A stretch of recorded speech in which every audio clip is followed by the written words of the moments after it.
네, 이제 우리 복음서 연구와 관련해서 이제 마지막 시간이 되었습니다.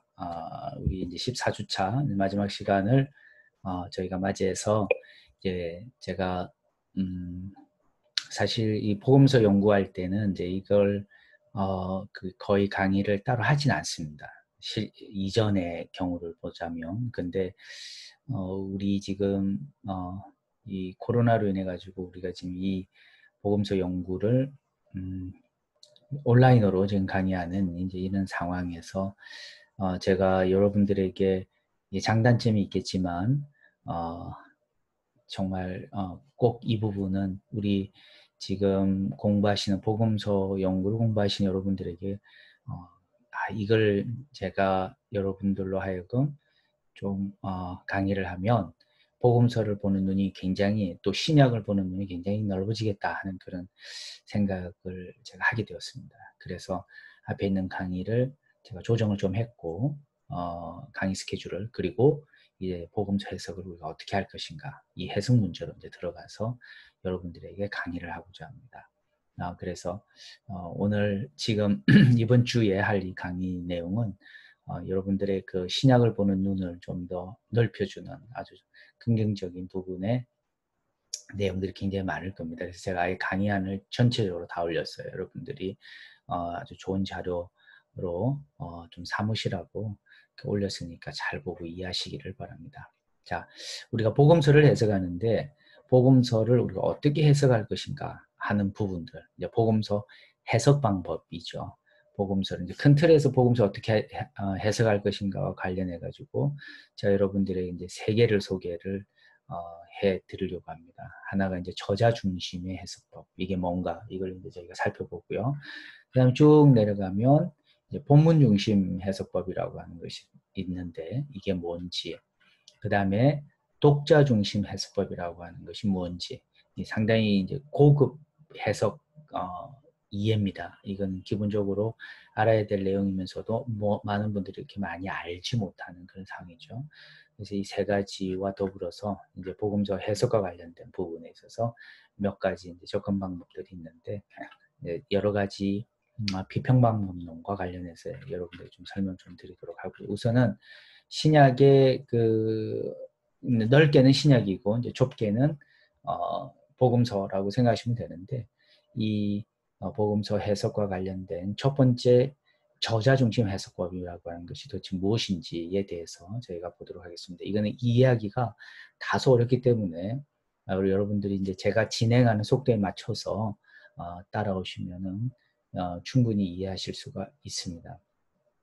저자 중심 해석법. 이 접근은 저자의 의도와 목적이 무엇인지를 아는 데 관심을 가진다. 자, 여러분들은 이제 저자라고 한다면 복음서의 저자, 즉 마태복음의 저자, 그리고 누가복음의 저자, 사도행전의 저자, 그 다음에 로마서의 저자, 요한계시 저자 뭐 등등 그 저자의 의도, 그 의도와 목적이 무엇인지를 아는 데 관심을 가진다. 왜냐하면 저자 중심 해석법이니까요. 즉 복음서의 텍스트를 이해하는 데 있어서 열쇠는 본문 뒤에 있는 내용이다.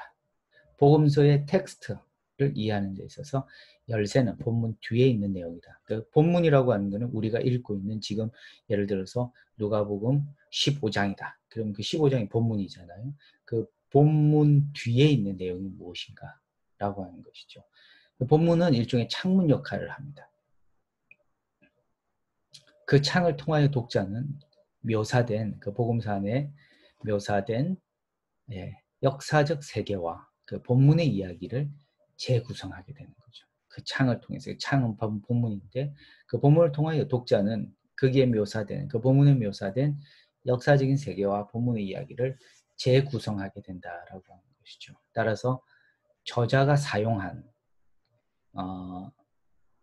자료, 그러니까 구전 자료와 그 다음에 기록된 자료들, 그러니까 이 저자라고 하면은 그 복음서의 저자 외에 이제 신약의 저자, 그 저자가 사용한 구전 자료와 기록된 자료를 어떻게 사용하는 것과 그리고 그 복음서 저자가 사용한 자료를 근거로 해서 저 밑줄 그어놨는데 그 복음서자가 가지고 있는 관심과 강조는 무엇인지를 아는데 관심을 가지는 것이 바로 저자 중심 해석법이라고 하는 거예요. 우리 지금 여러분들의 그 책상 앞에 성경책이 딱 펼쳐 있다고 생각해 보십시오. 그리고 마태복음에 예를 들어서 누가복음 15장을 우리가 본다. 그럼 누가복음 15장 본문이 딱 있습니다.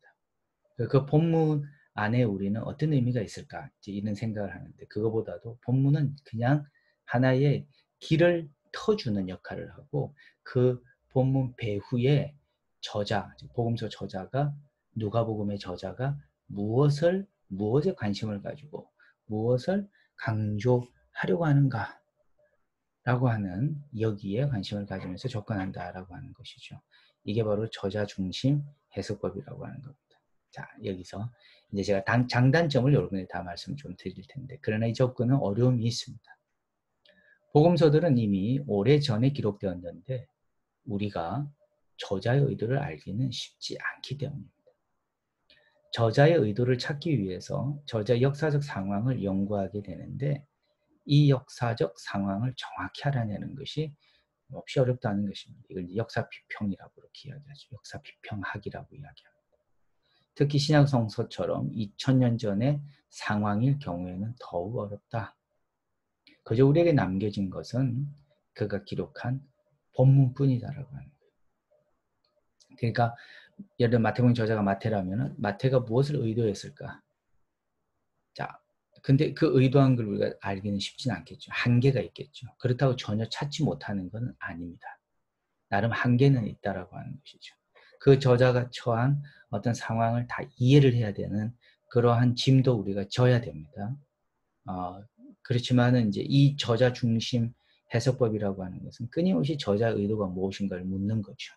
저자가 가진 관심이 무엇인가를 묻는 거죠. 뭘 강조하고자 했는가를 계속 묻는 겁니다. 네, 여러분 이것이 뭐냐면은 저자 중심 해석법이라고 하는 거예요. 또 여기에 이제 또 다른 숙제가 있는데 또한 누구를 저자로 보느냐에 따라서 여러 가지 방법이 대두되게 되는 겁니다. 이제 복음서를 우리가 하니까 예를 들어서 예수께서 가르치신 한 비유를 해석할 경우 예수를 저자로 보느냐 그 비유가 구전되어 있던 초대교회를 저자로 보느냐 예. 아니면 그 비유가 최종적으로 기록된 복음서의 저자로 보느냐에 따라 다른 해석이 나타나게 되는 거다. 이거 굉장히 흥미롭죠. 자, 우리 예수님을 저자로 여러분들이 볼 것이냐 아니면은 초대교회를 저자로 볼 것이냐 아니면은 그 기자, 복음서 기자를 저자로 볼 것이냐 본인에 따라서 각각 다른 해석이 나타나게 되는 겁니다. 이게 무슨 말이냐면 여러분 이걸 이제 이런 부분에서 제가 설명드리려고 하는 게 좀 어렵다고 말씀드린 건데 자 보십시오. 우리가 복음서가 있는데 우리 손에 그 복음서를 가지고 이제 누가복음 또 11장을 예를 들어서 한번 볼게요. 11장에는 밤중에 찾은 친구 비유가 있죠. 예. 그 복음서의 내용을 한번 여러분들이 이제 펴놓고 보시든지 아니면 잘 아시는 분은 한번 저 설명을 들어보십시오. 그러면 우리가 이제 그 본문에서 찾고자 하는 내용이 있습니다. 밤중에 한 친구가 찾아왔는데 자기가 먹일 것이 없습니다. 그래서 그가 알고 있는 다른 친구를 찾아가서 그가 자고 있는데 빵을 달라고 그럽니다. 난 친구가 왔는데 먹을 것이 없기 때문에 빵 한 3조각 정도 이렇게 빌려달라고 그렇게 이야기합니다. 결론은 뭐냐면 그 친구가 그 밤에 간청함을 인해서 벗됨을 인하여 주지 않을지라도 그 간청함을 인해서 강조하고자 하는 것이 무엇인가? 강청함이죠. 아주 빵을 달라라고 하는. 그래서 애도 자고 있고 한밤중이고 한데 일어나서 그가 원하는 대로 이제 줄 것이 아니냐라고 하는 것이죠. 뭘 이야기할까요? 여기서 결국은 바로 예수님이 이 비유를 사용하실 때 이 비유 안에 담겨진 강조와 관심이 무엇인가? 구할 때는 정말 구하라 그러면 찾을 것이요, 찾으라 그러면 찾을 것이요, 두드리라 그러면 열릴 것이라고 그렇게 이야기를 하는데, 예수님은 이제 이 비유를 통해서 구하기를 원하고 찾기를 원하고 두드리기를 원하는 바로 그러한 의도를 여기서 이제 가지고 계시구나 하는 것을 우리가 보는 거예요. 그럼 이게 지금 복음서에 최종적으로 기록한 복음서의 기자, 즉 누가로 볼 것이냐, 이 이야기를, 아니면 예수 그리스도를 볼 것이냐, 아니면 이 비유가 구전되고 전해져 왔던 누구를 통해서 전해져 옵니까? 초대교회를 통해 전해져 오죠. 초대교회를 저자로 볼 것이냐라고 하는 것. 이 여기에 대해서 관심과 강조, 기도에 대한 관심과 강조인데, 예수님이 이 부분을 강조했는가, 아니면 복음서 저자가 많고 많은 예수님의 이야기 속에서 요걸 그 부분 11장에다가 딱 집어넣어서 마지막으로 정리한 이 복음서의 저자, 기자를 저자로 이제 볼 수도 있다라고 하는 것. 아니면은 그것이 구전되어 전해 내려온 그러한 어떤 초대교회로 저자로 보느냐. 이제 이 문제와 맞닥뜨리게 되는 겁니다.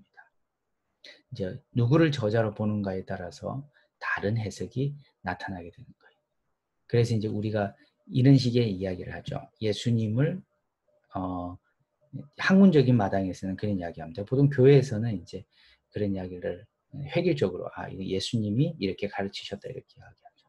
근데 우리가 이제 학문적인 그런 어떤 필드에서는 예수님이 가르치셨다라고 이야기하면서 동시에 어떤 사람은 누가는 여기서 기도를 강조하기 위해서 이러한 예를 들고 있다 이렇게 표현하는 거죠. 그거는 어떤 의미가 있냐면 복음서의 기자를 저자로 보고 있다라고 하는 바로 그 부분을 이야기하는 거예요. 그래서 누구를 저자로 보느냐에 따라서 각각 다른 해석이 가능하기 때문에 이러한 부분도 염두에 두고 저자 중심 해석법을 보셔야 된다라고. 예. 예수를 저자로 보고 예수 의도를 찾으려는 것이나 초대교회를 저자로 보고 초대교회의 삶의 자리에 나타난 의도를 찾으려는 것은 양식 비평의 연구 방법이고, 복음서 기자의 의도를 찾으려는 것은 편집 비평이다라고 하는 것으로 우리가 이해할 수 있습니다. 여러분들이 이 수업을 아마 조금 유념해서 성실하게 들으셨다면 우리 앞에서 양식 비평과 편집 비평에 대한 부분을 공부한 적이 있는데 아마 기억나실 겁니다. 굉장히 적용하는 부분이죠. 양식 비평 연구 방법과 편집 비평 연구 방법. 복음서 기자의 의도를 찾으려는 거, 편집 비평입니다. 마지막 단계에서 누가가, 즉 이 복음서 저자가 혹은 마가가, 마태가, 요한이 이 복음서를 마지막으로 구성하면서 본인이 엮어서 만든 그러한 어떤 의도가 그 속에 이제 깔려 있겠죠. 내가 이 내용을 더 넣고 싶다. 그래서 누가복음 1장 1절부터 그 이하를 보시면 기억나시죠? 처음부터 말씀의 목격자 된 자들이 전하여 준 그대로 내가 붓을 든 사람이 많은지라. 붓을 든 많은 사람. 그리고 처음부터 하나하나 다 미뤄 살핀 나도 데오빌로 각하에게 차례 들어서 보는 것이 낫겠다라고 그렇게 이제 하나하나 다 살폈다라고. 붓을 든 자가 많았고 목격자 된 자들이 전해준 것도 많았고, 그게 이 모든 것들이 다 깔려 있음을 보게 됩니다. 자, 첫 번째 우리가 본 내용은 저자 중심 해석법이고요. 이해가 되시리라 생각합니다. 그 다음 두 번째로 우리가 볼 내용은 본문 중심 해석법이라고 하는 겁니다. 이 접근은 어렵지 않습니다. 위에 있는 것과 좀 비교를 해보시면 아는데, 접근은 본문 그 자체가 의도하는 바를 이해하는 것입니다. 우리가 본문을 이제 다 읽게 되잖아요. 누가복음 15장에 나와 있는 여러분 탕자의 비유를 읽는다. 그러면 그 탕자의 비유 안에 있는 그 의미를 찾아내고자 하는 것이죠. 본문을 그 자체로서 독립적인 것으로 저자의 의도와 관계없이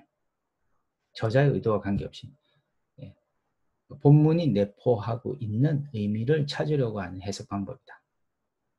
따라서 이 분야를 연구하는 학자들은 그 본문 안에 있는 문학적인 어떤 장르나 그리고 구조, 언어, 개념에 초점을 맞춘다. 제가 밑줄을 그어놨습니다. 문학적 장르, 구조, 문학적 장르는 뭐냐? 이게 복음서인가? 네. 아니면 이게 편지인가? 아니면 사도행전 같은 역사서인가?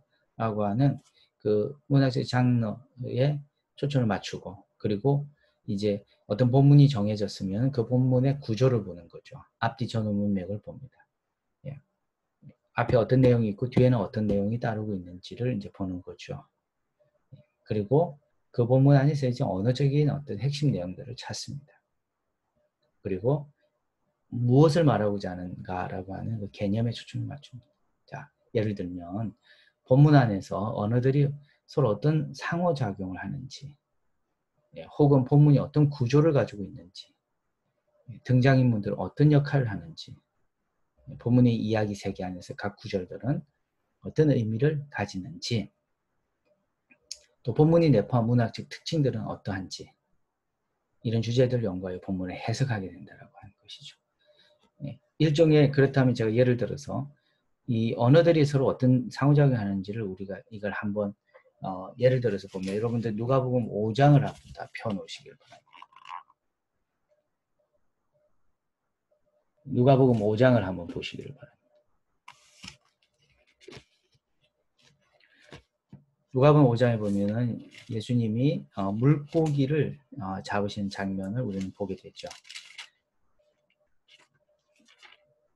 자, 본문 중심으로 만약에 이 본문을 우리가 본다라고 한다면, 누가복음 5장 1절부터 11절까지의 내용인데, 조금 전에 우리가 몇 가지 이야기에 초점을 맞추자, 포인트에 초점을 맞추자라고 그랬는데, 그 중에 하나가 이제 우리가 언어들이 서로 어떤 작용을 하는지를 보려고 한다면, 여기서 그 언어적인 작용을 한번 보시면 5장에서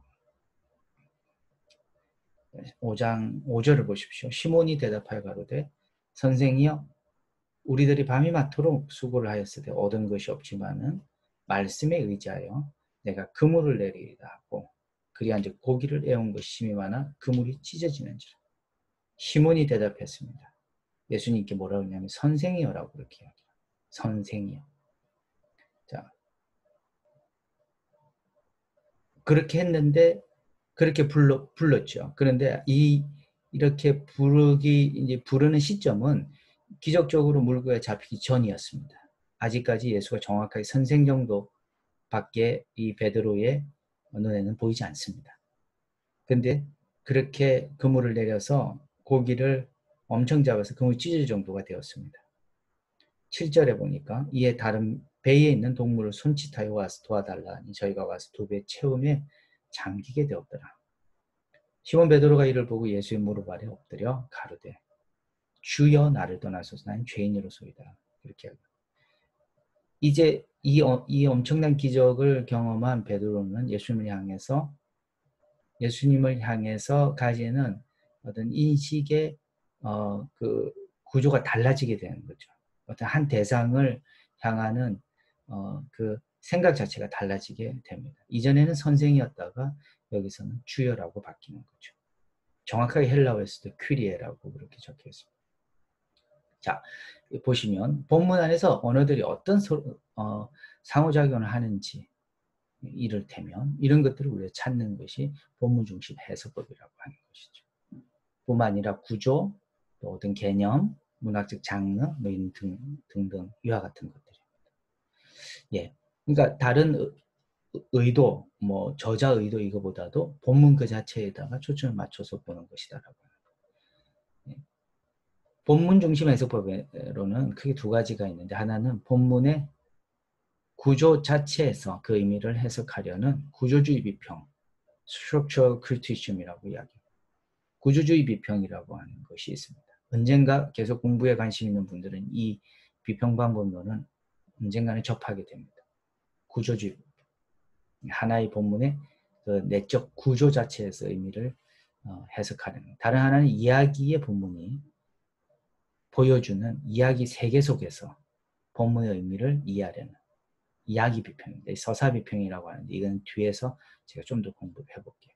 이야기 흐름 속에서 그 본문이 무엇을 의미하는가, 이야기가 계속 흐르는 이러한 내용들이죠. 예, 구조지 비평과 이야기 비평이 있고요. 예, 먼저 이 부분 보겠습니다. 본문 중심 해석법도 장단점을 가지고 있습니다.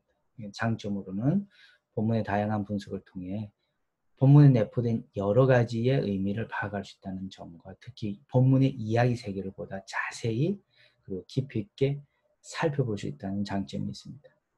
그러나 다른 한편으로는 문제점이 있는데 먼저 실제 저자 의도를 무시할 수 있다는 거죠.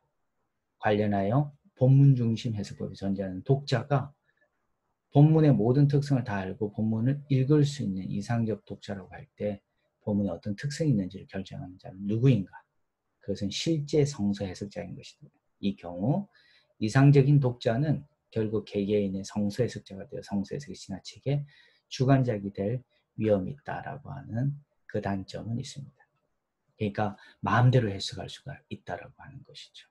근데 그 마음대로 해석할 수 있다라고 하는 것이 어떤 본문에 나타나는 좀 더 철저한 합리성이 있고 좀 과학성이 있는 그런 해석법이 아니면은 정말 귀에 걸면 귀걸이, 코에 걸면 코걸이식의 해석이 되기 때문에 그런 단점은 있다. 그렇지만 저는 개인적으로 본문주의 해석법은 우리 많은 사람들이 하는 접근 방법이기 때문에 이런 접근 방법으로 한번 시도해 볼 수 있다. 저는 그렇게 생각이 들고요. 세 번째 독자 중심 해석법인데 요거는 이어지는 강의에서 제가 계속해서 강의하도록 하겠습니다.